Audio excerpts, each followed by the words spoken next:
Yo, what is up, guys? Us here with a new video. I'd like to welcome you all to this video, and this is going to be discussing my Real Madrid versus Mallorca Matchday 28 pregame analysis. So I'm going to be going down for the squad list, along with some quotes of Ancelotti for this game, and also giving you my lineup predictions, my scoreline predictions, and the importance of this upcoming week for Real Madrid. So, before I begin though, I'd like to remind you all that if you're new to my channel, make sure you hit that sub button, give me a like, and share this video with your friends and family, and most importantly, comments. I'd like to know your thoughts.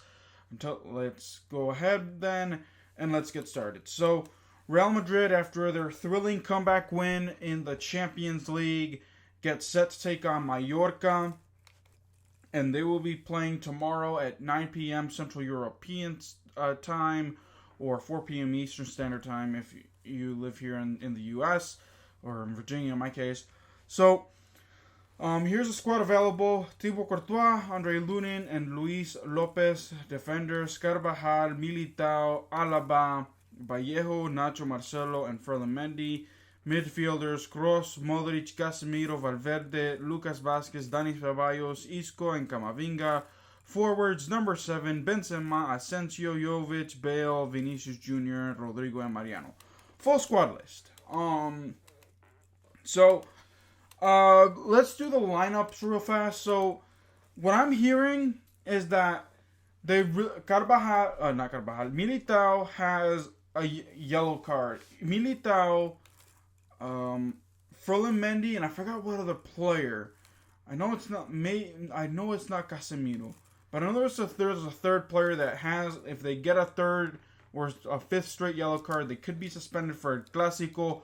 So from what I'm hearing is that they're gonna actually give Militao some rest, so that way Real Madrid doesn't risk losing him for the Clásico. So I mean, I'm fine with that. Alaba and Nacho, they're fine. I mean, Alaba missed a game, and Nacho and Militao played fine. So if it's just one game, whatever. At least we know that Militao isn't injured. So me personally, just give Militao some rest. Avoid him getting yellow carded, because we need him for the big games. So my predicted lineup will be Mendy, Alaba, Nacho, and Carvajal setting up the defense, and then the midfield 3 is going to be back.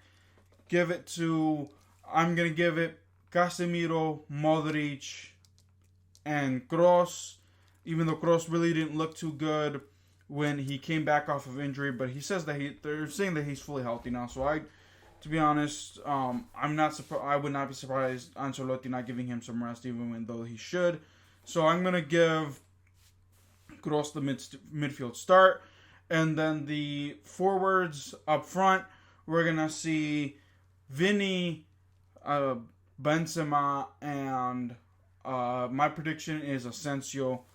Even though Rodrigo actually played very solid in the Champions League on Wednesday, but I don't think that he's still good enough to start, so I'm going to give Asensio the start.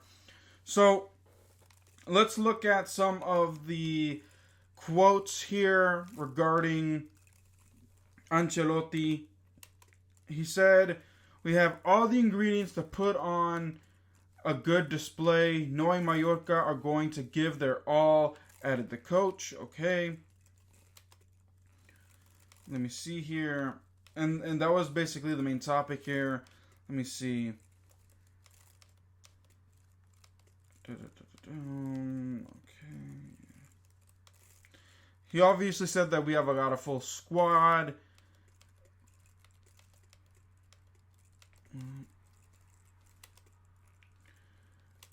Alright.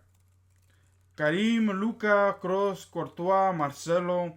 It's a team full of leaders, and that's the good fortune I have as a coach. I don't think anyone is fatigued for tomorrow, but I may make a few changes due to the type of game we want to play. It won't be a result of fatigue because the players don't look tired to me. win over PSG, and this is where he's going to be talking about PSG, that big comeback.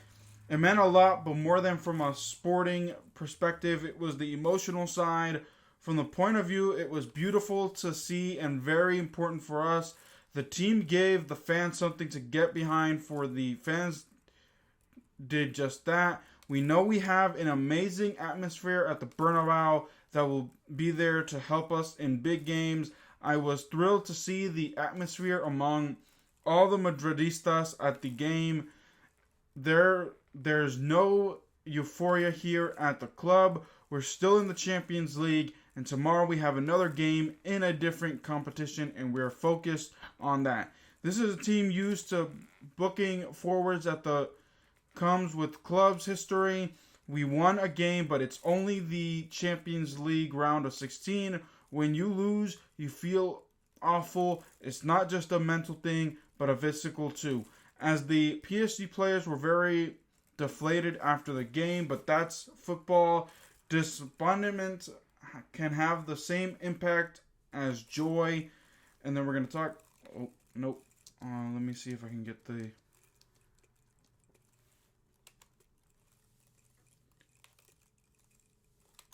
And of course it refreshes.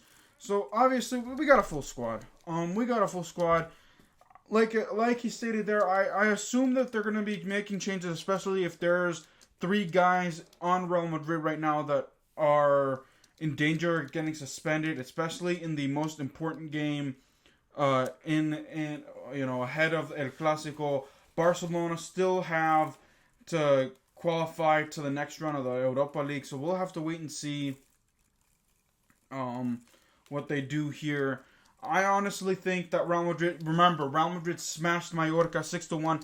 I don't think it's gonna be the same result because Real Madrid has a habit of disappointing when they dominate one team and then they come back and they just let down after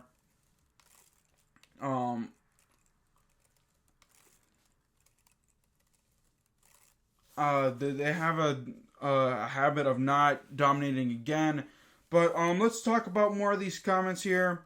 The match reflected brilliantly on Real Madrid, but Real Madrid doesn't need these kinds of games to show what they are about, because tradition and history of this club speaks for itself. It was a beautiful game for all involved, but this club's image is already deep-rooted. Praising Courtois. He is the best in the world for me, just like Carvajal is the best right back and Mendy is the best left back. That's debatable. To claim Courtois isn't among the best 10 goalkeepers in the world isn't enough to rescind the membership card of whoever wrote it. Contract renewals, obviously, we're speaking about contract renewals. There won't be any problems. We'll speak to the club. We're 100% behind the decisions the club will make in the coming period. Camavinga, his position is clear. He is the present and the future of this club. He's sure about that, and so are we. When time comes that Modric and Casemiro and Kroos aren't around anymore, we'll have Camavinga, Valverde, and the young lads in Castilla like Blanco. They are all the ideal replacements for these club legends. And then obviously he talks about Mbappe, which I'm not going to get into at this time. I really just don't see a need to get into Mbappe at this point, even though they're already saying that he's agreed in a contract, but it's not going to be official until June 30th. Anyway, score prediction time. Like I said, important game ahead of El Clásico. Real Madrid, they get to sit back and rest until after tomorrow. They get to sit and rest and wait until Sunday. Obviously, Friday is the quarterfinals draw for the Champions League. But aside from that, nothing is going to be interfering this week. So maybe they'll get a close eye at Barcelona when Barcelona take on, oh my god, I always get this team's names mixed up here. Galatasaray or something like that. I think I mispronounced it. But, let's see. Score prediction time. Give me Real Madrid 3-1. I think that they're going to have another 3-1 performance, to be honest. I don't see them doing this, having the same dominant performance. And plus, that was the game that Marco Asensio went off. So I honestly don't see Marco Asensio going off again, unless he catches lightning out about it twice. But I say 3-1. That is my score prediction. Let me know what y'all think of the score predictions for Real Madrid tomorrow. This is what's coming up from my channel, and I know I rarely do this at all in Madrid videos, just because power outage. I suffered it. Actually, it was more of an internet outage. The internet company had a power outage, so I couldn't record this pregame analysis earlier. But I will be doing Washington content tomorrow, NFL content. Tom Brady is back. My goodness, this guy can never die. Can never leave me alone. But that's what's coming up on my channel, y'all. But already, y'all, that'll do it for this video. Make sure you guys, like I said at the beginning, hit that sub button. Also, share the video with your friends and family. Comment, because I'd like to know your thoughts. Give me a thumbs up. Until then, guys, keep it real. I'll see you guys next time. Peace.